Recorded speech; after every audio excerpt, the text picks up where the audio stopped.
Podtaf. Podtaf. Podtaf. Podtaf. Bienvenue dans Podtaf, Le podcast qui te fait découvrir. des métiers. Waouh!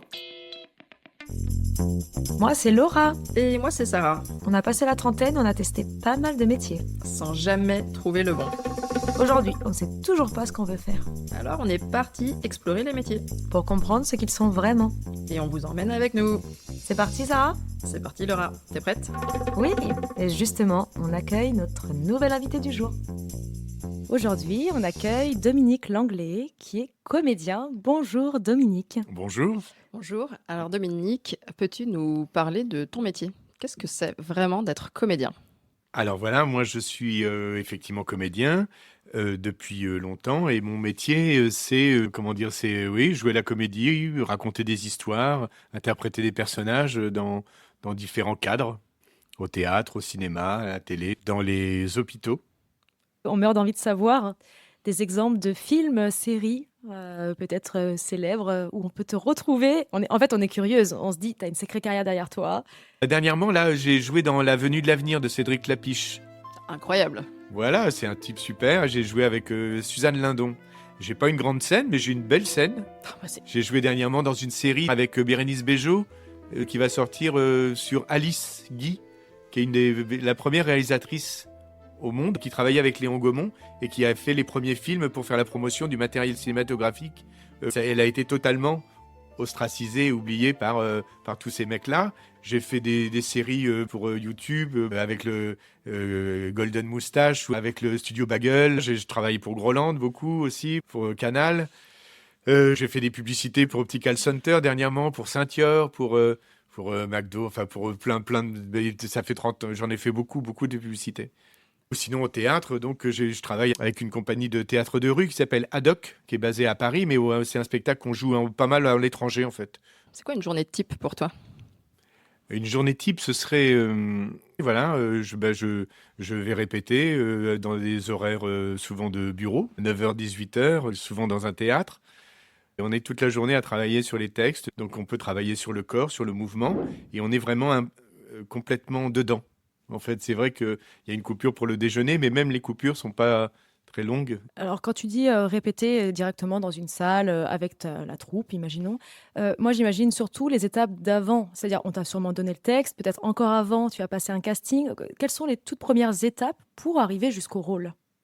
En théâtre, par exemple, c'est différent qu'au cinéma. Au cinéma, effectivement, comme tu disais, il y a des castings. Donc là, c'est mon agent ou c'est moi-même.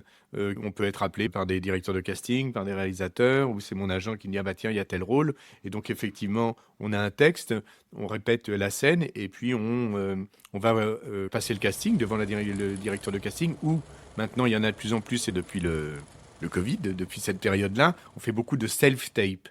C'est-à-dire qu'on se filme chez soi. Pour une pièce de théâtre, c'est différent parce que le réseau est différent et souvent c'est par cooptation, parce qu'il y a des metteurs en scène qui m'ont vu, parce que j'ai travaillé beaucoup et que j'ai fait beaucoup de spectacles et que les gens m'ont vu et qu'il y a aussi des amitiés qui perdurent dans le temps et que les metteurs en scène ont envie encore de travailler avec moi et j'ai encore envie de travailler avec eux. Donc il y a des spectacles que je joue comme ça parce que je connais les metteurs en scène et ils me connaissent. Est-ce que tu peux nous parler de ton premier casting, le tout premier?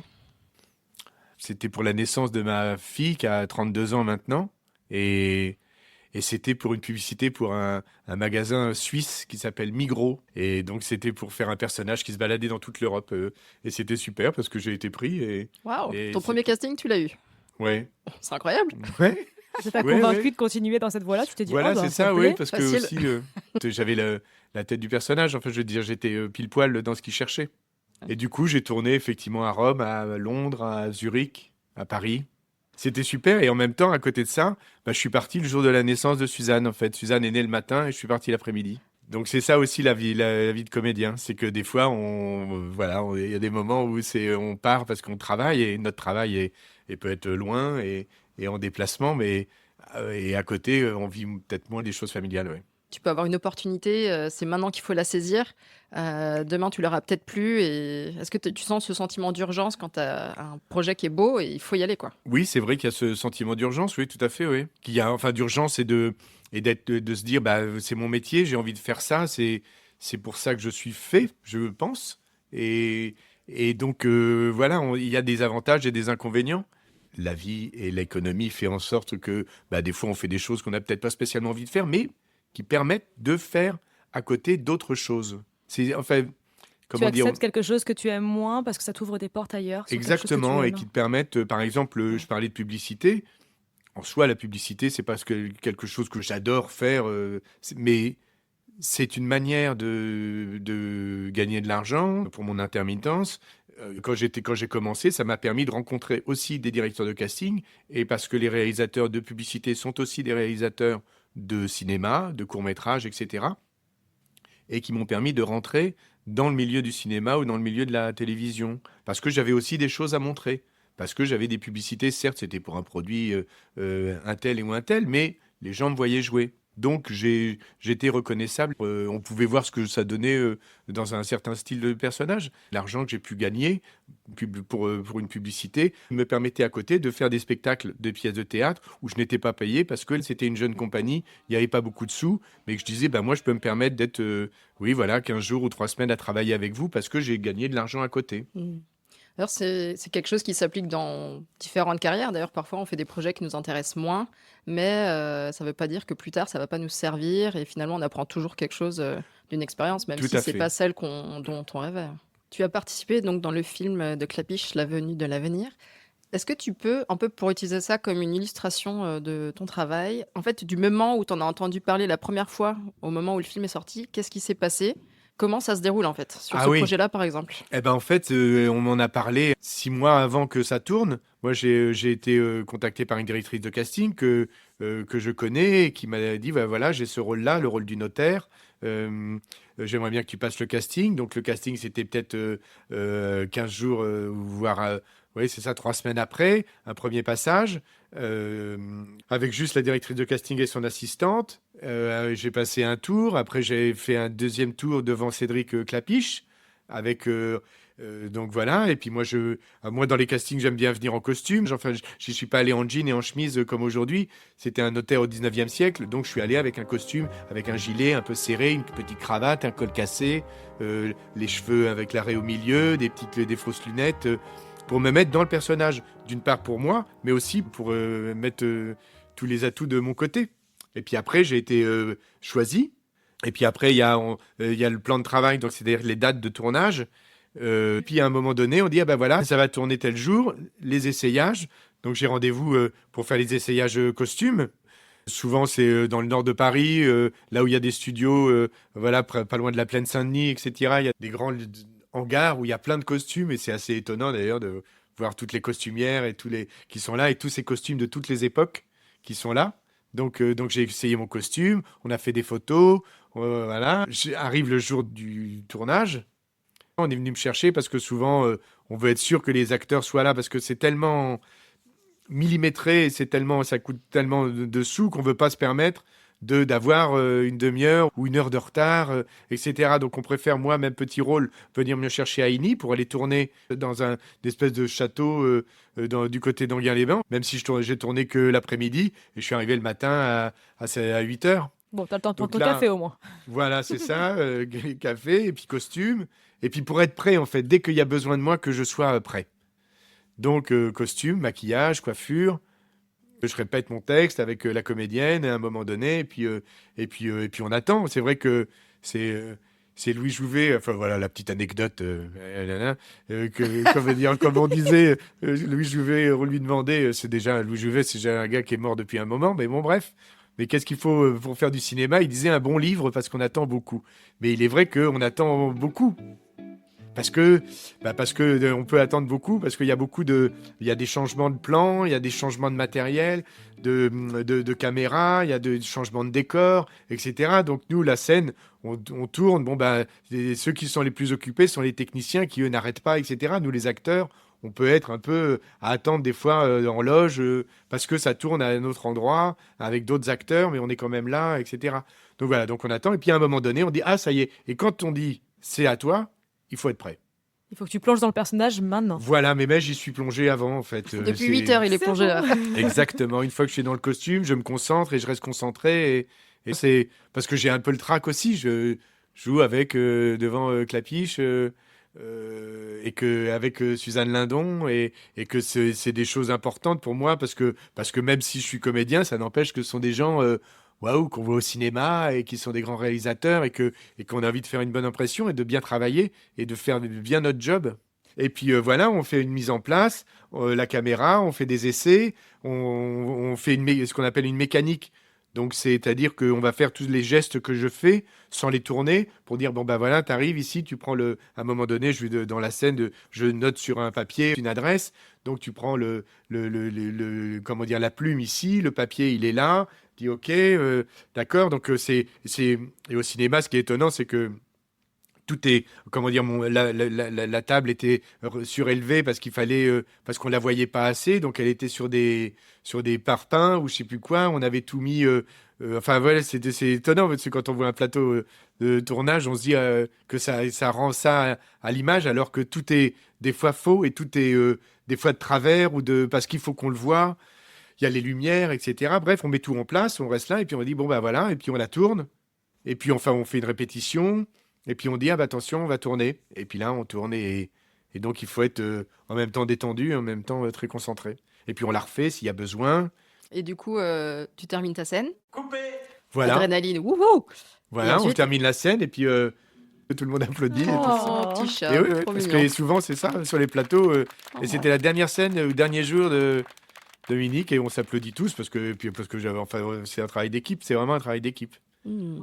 Voilà, on se dit au revoir, et puis après, je vais enlever mon costume, et puis eux, ils continuent. Il y a d'autres scènes qui se tournent, tout le monde ne s'arrête pas, à part si c'est la fin de journée, mais sinon, moi, j'enlève mon costume, je me démaquille, et puis on m'en ramène, tu vois, on me ramène. Ça doit être un moment particulier. Tu vas rentrer chez toi, dans la voiture. Ah Tu bah rentres oui, la oui, nuit. oui, il y a un deuil à faire, hein. Oh. Ah oui, deuil, tu dirais Ah, deuil. oui, c'est un Intéressant. mot un peu fort.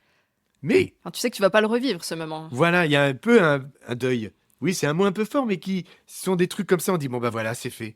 Parce que ça fait Puis après, depuis silence. 6 mois Ouais, c'est que vrai. j'attends ce moment-là, en fait.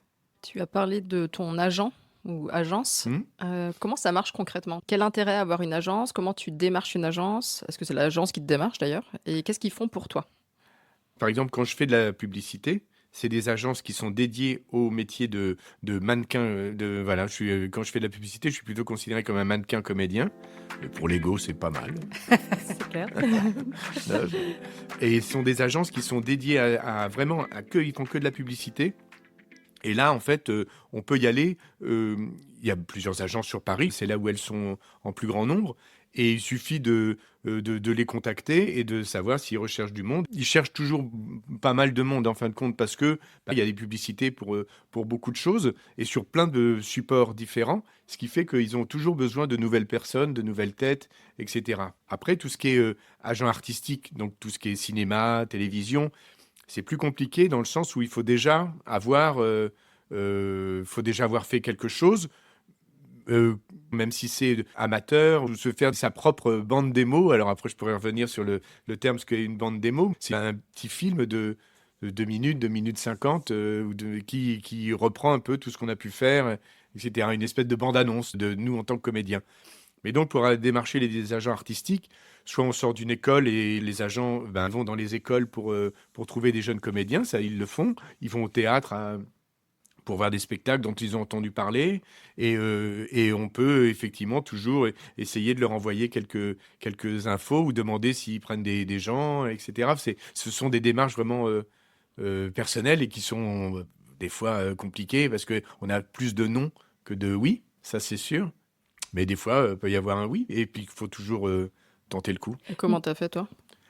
La première, c'était une agence qui faisait de la publicité, enfin des comédiens, et qui à côté avait un département agence artistique. Donc je suis passé de l'un à l'autre.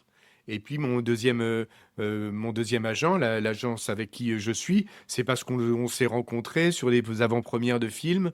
Et puis en fin de compte, moi je l'ai démarché parce que je voulais changer, rebooster un peu ma carrière, me donner des nouveaux challenges, etc. Et puis elle a vu ce que j'ai fait. Elle n'avait pas aussi mon profil dans son agence parce que il faut qu'elle ait un peu un panel de plein de comédiens et de plein de profils différents pour placer ces comédiens dans des projets. Demain matin, je veux devenir comédienne. Je n'ai aucun réseau. Je n'ai jamais fait théâtre de ma vie. Aucune formation. Est-ce que je peux tenter le coup?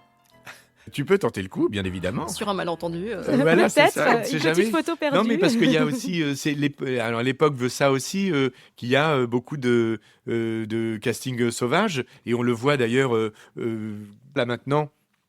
Avec les réseaux sociaux, il y a sûrement beaucoup plus de casting, et je le vois d'ailleurs, il y a pas mal d'annonces qui passent, on cherche jeunes 18-25 ans, pas d'expérience voulue, mais pour des fois premier rôle dans un long métrage de réalisateur très connu, hein. Donc, on en était à l'étape du casting, ou alors tu es coopté pour le théâtre, parce que ça marche plutôt comme ça.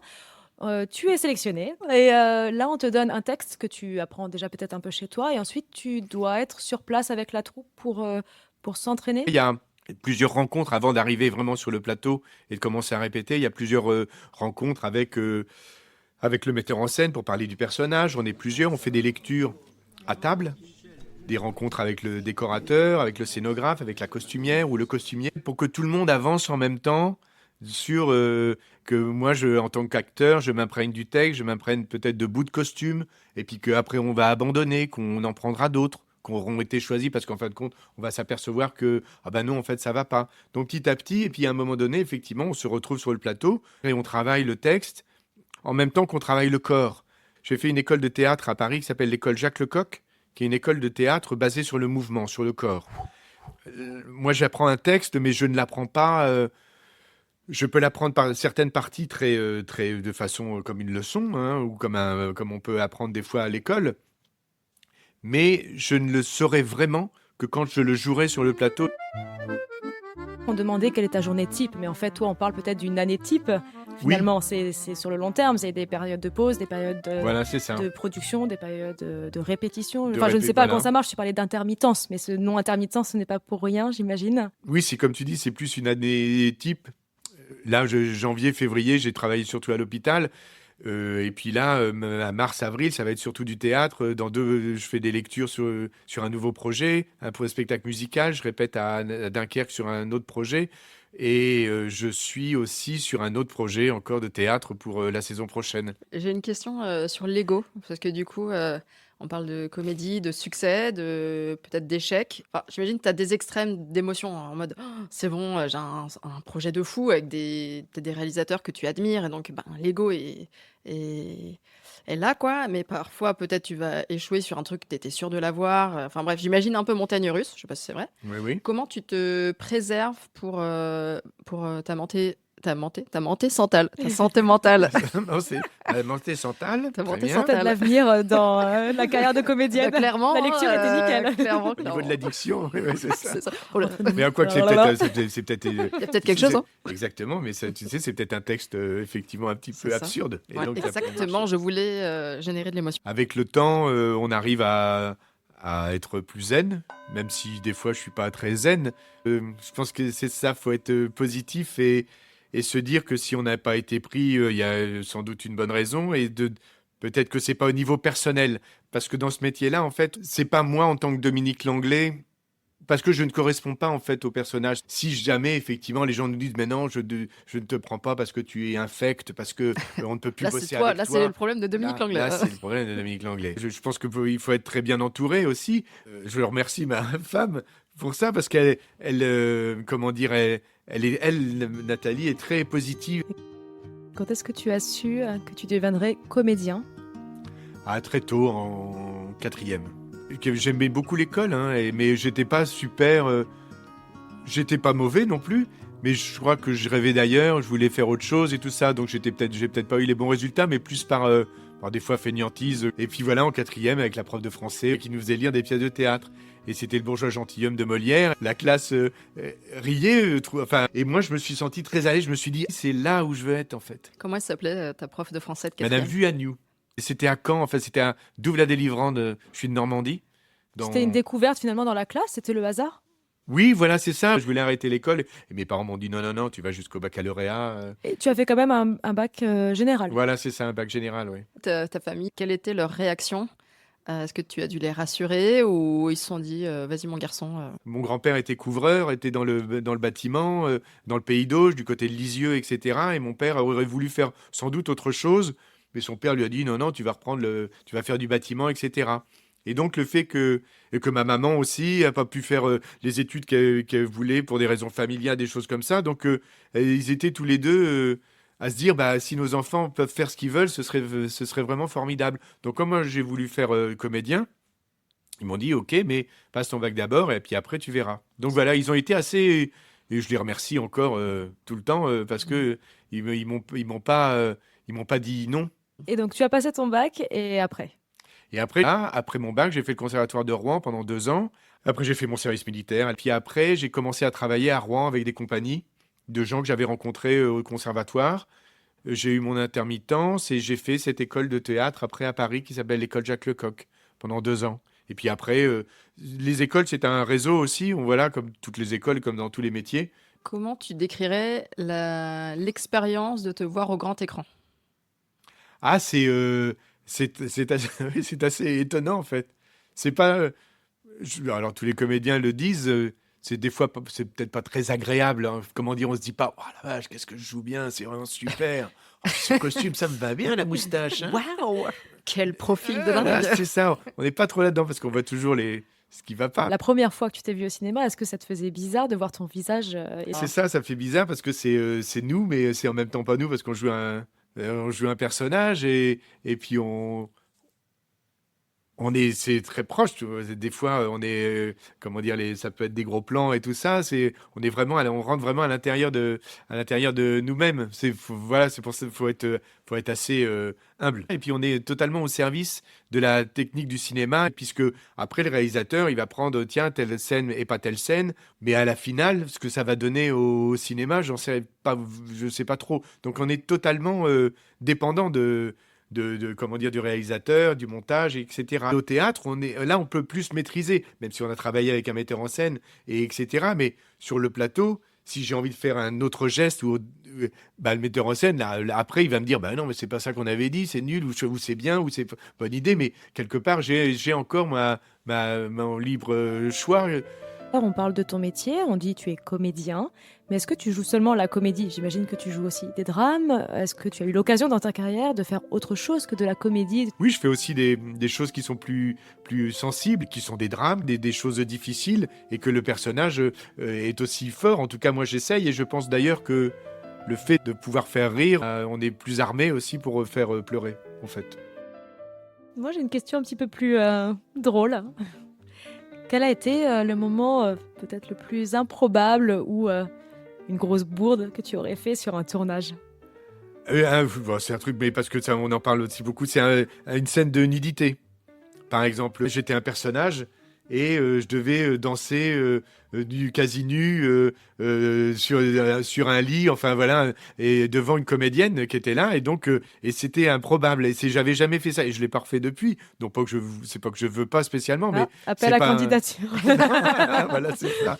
Mais parce que c'est particulier la nudité au cinéma, parce qu'il se déshabillait et puis il jouait j'avais une espèce de slip kangourou orange et il jouait avec son slip qu'il faisait tourner au-dessus de sa tête et tout ça. Il faut qu'on trouve les images. Parce que ce personnage-là était comme ça, mais comment dire, mais j'étais accompagné par le metteur en scène et puis on n'a pas fait de photos parce que souvent sur un tournage, il y a toujours plein de photos parce qu'il y a un photographe de plateau qui est là pour documenter aussi le tournage. Donc là, il n'y avait pas de photos de plateau et tout ça, donc ça a été très safe pour moi. D'ailleurs, comment ça se passe? Tu fais ta scène, t'es en plein dedans, kangourou à la main. Ouais. Mais après, c'est coupé. Et après, t'es tout seul, tu remets ton petit Bah, peignoir voilà, c'est et ça, tu vas ouais. te cacher ou, Ouais, là, ouais. Bah oui, je remets mon tu peignoir. parles de et la puis, pluie et du beau temps? je remets mon peignoir et Ça puis envie après, du personnage. Mais c'est là où après, tu on dois dit, bah, on va- redescendre en fait. Parce que j'imagine une montée d'adrénaline. Bon, Oui, c'est ça, oui. Puis après, il faut la refaire des fois parce que Ah ouais, j'avoue. elle est Oh, pas putain. bonne. Puis après, on passe à autre chose. Ouais. C'est un peu comme la même chose tu te dis, tu dois jouer un rôle et tu dois embrasser la personne que tu ne connais pas en face et recommencer la scène plusieurs fois parce qu'elle est ratée. Tu dois faire Oui. transpirer ton émotion de désir pour la personne en face alors que pas du tout, elle sent mauvais de la bouche. Par Mais exemple, comment tu fais quoi? on sait qu'on est dans le personnage et qu'il faut que le contrat soit bien clair de part et d'autre. Et c'est pour ça que maintenant, je pense que c'est super qu'il y ait des coordinatrices et coordinateurs d'intimité qui font que très vite, on parle des choses, on dit bon, bah voilà, et puis qu'il n'y a aucun désir réel. Il faut effectivement rester dans le personnage et rester dans le jeu. Est-ce que ça t'a servi dans ta vie personnelle Bon, je sais pas, tu as Darty à la caisse. «Oh non, ma cafetière!» Ah Non, non, blague, non, mais dans ta vie perso, je sais pas, ou je sais pas moi de parler avec la police ou ça m'arrive pas spécialement, mais des fois mais on en apprend de tu vois plus ce en que je veux plus, dire? Non, non, mais tu vois ce que je veux dire d'être le fait d'avoir, vu plein d'expériences, d'avoir vu plein de personnages, je me sens à l'aise dans toutes les situations. Donc des fois, si je me fais un contrôle de police ou avec, aux impôts, je me sens en confiance parce que j'ai éprouvé plein de personnages différents. Pour calmer mes angoisses, je récupère à l'intérieur de moi tout ce que j'ai pu vivre à côté. Et en parlant d'un peu d'angoisse, dans ton métier, il y a des moments de plat complet, tu n'as aucun projet. Comment tu le vis dans ton quotidien? C'est effectivement, oui, compliqué, oui. Il y a un peu ce désœuvrement, ce moment où on se dit, ben mince, en fait, donc ça marche pas, donc personne m'appelle, mon téléphone sonne pas. Alors, il ne faut pas attendre que le téléphone sonne, il faut essayer de faire autre chose, mais ça n'empêche que même si on essaye, ça ne marche pas à chaque coup. Donc, c'est être patient et avoir, faire autre chose, peut-être faire du sport, aller au théâtre, aller voir des choses, aller au cinéma, lire, s'occuper de sa famille, faire des choses qu'on se dit, ben tiens, j'ai le temps de le faire, c'est le moment pour le faire parce que j'ai ce temps-là, en fait. Et ça fait partie de ton métier, finalement, qu'il y ait des moments de creux et des moments Oui, avec beaucoup de projets? oui, ça peut te nourrir d'être dans le creux, en fait. ça peut nourrir, oui, tout à fait, voilà, ça, faut pas se laisser happer par le creux. Faut se dire qu'on est un peu entre deux. Faut toujours être un peu comme quand on nage, on flotte. On coule pas, mais on n'est pas non plus à être sur la planche à voile. On est un peu entre les deux. Est-ce qu'aujourd'hui, tu rêverais de travailler avec un réalisateur ou un comédien en particulier? Euh, euh, ah oui, j'aime bien Albert Dupontel. Et j'ai failli, mais ça s'est pas fait parce que j'avais pas l'âge du personnage et tout ça. Mais je trouve que c'est un réalisateur qui est super, qui fait des films un peu barrés. Et c'est un gars qui est un peu dans son monde, sans doute. Mais j'aimerais bien, oui. Objectif prochain, alors. Voilà, c'est Fallait le ça. démarcher pour toi. Voilà, c'est ça. Peux-tu nous parler de ton expérience de comédien à l'hôpital? Donc, je suis comédien clown au Rire Médecin, qui est une compagnie de clowns qui existe depuis bientôt 35 ans aussi. Et donc, c'est une compagnie de clowns qui a été fondée par Caroline Simons, qui est une Américaine qui avait, fait ça aux États-Unis dans les années 80 avec le Big Apple Circus à New York. Puis elle a eu envie de monter ça en France. Donc elle a commencé en 91 à l'IGR à Villejuif voilà, clown pour les enfants malades. Et donc, elle a fait ça, d'abord à Villejuif, après à Louis-Mourier, à Colombes, en région parisienne. Il y a Nantes qui s'est ouvert aussi. Et puis, petit à petit, ils ont eu besoin d'avoir de plus en plus de comédiens clowns. Et moi, j'ai fait une école de théâtre, donc comme je disais tout à l'heure, qui s'appelle l'école Lecoq. Et à l'époque, il n'y avait pas vraiment d'école de clowns, de comédiens clowns. Il y avait des écoles de cirque. Et là, c'était autre chose. Nous, on est des clowns, mais on est plus des comédiens masqués. Et on est avec ce tout petit masque qui est un nez rouge, le plus petit masque du monde, comme on dit, et c'est une très belle image d'ailleurs. Donc voilà, donc et à l'époque, dans cette école-là, l'école Lecoq, on apprenait le clown, comme on apprenait le masque neutre, comme on apprenait le masque de commedia dell'arte, comme on apprenait le masque larvaire, toutes ces familles de masques, et, et on apprenait la tragédie, tout ça par le corps, par le mouvement, etc. Donc, elle avait rencontré des comédiens qui sortaient de cette école-là, et puis voilà, petit à petit, ça s'est fait comme ça, par cooptation. Ils sont venus chercher des comédiens dans l'école. Moi, je venais d'en sortir, et voilà. Donc, j'ai passé une audition à l'hôpital, à l'IGR, à Villejuif, et j'ai été pris. Et le Rire Médecin, en fait, pour faire un petit aparté, c'est une belle association qui permet aux enfants qui sont vraiment à l'hôpital sur le long terme d'avoir accès à cette prestation qui est un vrai bol d'air frais pour Tout eux. à fait. Oui, pour eux. Tu as parlé de l'hôpital Necker, donc on pense pathologie grave. Comment tu le gères, ça? Parce que j'ai un personnage, c'est pas vraiment Dominique qui est à l'hôpital, c'est mon clown qui s'appelle Amédée Chic. Voilà, je suis très chic, j'ai un beau nœud papillon, une veste, une chemise à jabot, un kilt. Nous, l'enfant, il va nous voir comme le clown, comme le personnage. Donc, s'il a envie de jouer avec le clown, il va jouer avec lui, même s'il est très malade. Oui, mais est-ce que toi, tu ne t'attaches pas À cet enfant que tu vois toutes les semaines, peut-être. On va voir un enfant soigné pour un cancer, une leucémie, qui est en phase terminale, que je ne vais pas revoir la semaine prochaine. La semaine d'après, je le sais. Et ça s'est avéré comme ça. Il y a des enfants qui sont décédés. Et il y a des enfants qui vont mieux, qui sortent et qui continuent à vivre. Donc, je les accompagne à la sortie. Et je joue avec eux, mais je suis le même avec tous. Et il faut que je sois le même avec tous. Et c'est comme ça que j'arrive à tenir. Et on travaille avec la compagnie, on a des formations, on a de l'analyse de pratique, on a des psychologues, on a tout un entourage avec nous qui font il ne faut pas tomber là-dedans, en C'est fait. extraordinaire de faire ça. Enfin, Oui. et même pour les parents, en fait, nous deux, on est mamans, donc forcément, ça Bah nous oui, touche oui, cette tout à histoire. fait, oui, oui. Mais enfin, Et on est là pour tout le monde, en fait, et pour les Ouais. enfants, et pour Et les les parents, parents, et pour les soignants. t'as une bulle de légèreté Tout que à fait. t'apportes dans un contexte extrêmement lourd. Voilà, c'est ça. Et de faire en sorte que ce passage à l'hôpital soit une parenthèse. Enfin, Oui, mais cette parenthèse, c'est énorme dans la tête d'un enfant. C'est énorme. Et c'est Oui. pour ça que les dons pour ce type d'association sont très importants. et on est tous les jours, on est 2 fois par semaine dans les services. Donc et cette présence nécessite aussi que les comédiens soient payés pour pouvoir mener à bien cette mission. Là, on parlait de réalisateurs connus, mais finalement, je trouve que l'enfant à l'hôpital qui est en train de rire de ce que tu fais, il a autant d'importance que un Exactement. grand réalisateur ou Tout à fait. réalisatrice. Ça rejoint la Et- question qu'on pose souvent, Sarah. C'est tu fais ce métier pour la gloire, la gratitude ou la fortune? Sans Pose. transition, après ce qu'on vient de parler, t'es obligé de dire que c'est pour les enfants. Mais ouais. là, c'est pour la gratitude. Oui, oui, tout effectivement, à mais fait. Le fric, Laura, le fric. Non, la gratitude, justement, c'est ce qu'on disait. Cette activité me pose. Je sais pourquoi je suis là et que pour moi, c'est très important parce que ça m'équilibre aussi de faire ce travail-là. Parce que je sais quand je vais à l'hôpital avec mon collègue et qu'on travaille tous les deux dans un service, on sait pourquoi on est là. Et même si des fois les enfants ne rient pas, n'ont pas envie de rire, en tout cas, nous, on est là et le non fait partie de notre boulot. C'est parce que à l'hôpital, on peut dire non aux clowns et les clowns ne viendront pas. Mais on peut pas dire non au traitement, on peut pas Ouais. dire non à la piqûre, on peut Bien. pas dire non à tout ça. On pourrait imaginer être clown à Necker le lundi et mardi, t'es à Los Angeles.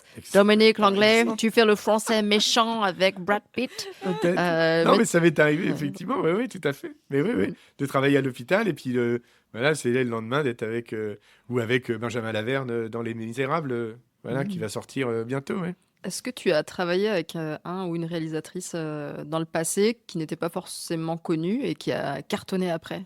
Bah oui, là, tu vois, par exemple, j'ai retrouvé Fred Cavaillé. J'avais fait un de ses premiers courts-métrages qui s'appelait Shut Up. C'était en 2001. C'était un court-métrage et maintenant, c'est lui qui a réalisé Les Misérables, mais c'est lui qui a réalisé aussi Le Radin avec Danny Boone. Je l'avais pas revu depuis, mais nos routes s'étaient croisées, c'est comme ça. Et puis là, on s'est retrouvés avec grand plaisir. Ou la série sur Alice Guy, Guillaume Lonergan, qui est un réalisateur québécois, qui a fait la série, c'est une série qui passait sur Canal+, qui s'appelle Empathie. Voilà, une série québécoise. Et j'avais fait un court-métrage avec lui à Trouville en 2006. Un de ses premiers courts-métrages avec Sam Carman. Et je l'ai retrouvé, on était ravis de se retrouver. Et on s'est dit, ah oui, super, c'était super. Et on a parlé comme si c'était très sympa. Et chacun, on a fait des carrières différentes. Et moi, moins de cinéma, plus de théâtre ou plus de clown, plus de choses comme ça. Mais c'est rigolo de se retrouver après, de se dire qu'on est encore là parce que c'est difficile de démarrer, c'est vrai. Mais c'est difficile de rester, de perdurer et de rester dans le métier. Quel est ton film préféré? Les Demoiselles de Rochefort. De Ok. Jacques Demy. J'adore ce film. Je trouve, j'adore. Je sais pas. C'est d'ailleurs un film qu'on aime beaucoup, beaucoup dans ma famille, c'est vrai. Donc ça tient aussi sans doute à ça. Question de la fin. Si tu pouvais découvrir n'importe quel métier dans un prochain épisode de Podtaf, ce serait quoi? J'aime beaucoup les oiseaux et ça m'intéresse toujours. Ornithologue, Des filles? voilà. Accepté. À vous les filles. Merci On a- beaucoup, Dominique. Ah bah merci à vous. Tu c'était nous super, as emmenés vraiment. dans ton monde. On a voyagé à la fois dans le théâtre, le cinéma, tout. Oh, c'était Ouais. passionnant. Beautiful. Le mot de la Trop bien. fin. Bah merci. Dominique. Merci, Dominique. Trop chouette. Et pour vous qui nous écoutez, on adore les défis à Podtaf. Si vous avez un métier que vous aimeriez nous faire découvrir ou que vous voulez qu'on vous fasse découvrir, écrivez-nous sur notre boîte mail podtaf.lepodcast@gmail.com ou via nos comptes Instagram, Facebook ou LinkedIn. À très bientôt pour un nouvel épisode de Podtaf, le podcast qui te fait découvrir les métiers. Quel est ton métier? En fait, j'ai aucune idée de comment ils font ce métier. Ça tourne! Potof, potof, potof. Tu parles si bien, sans filtre. On dit tout. C'est nous. Coupé!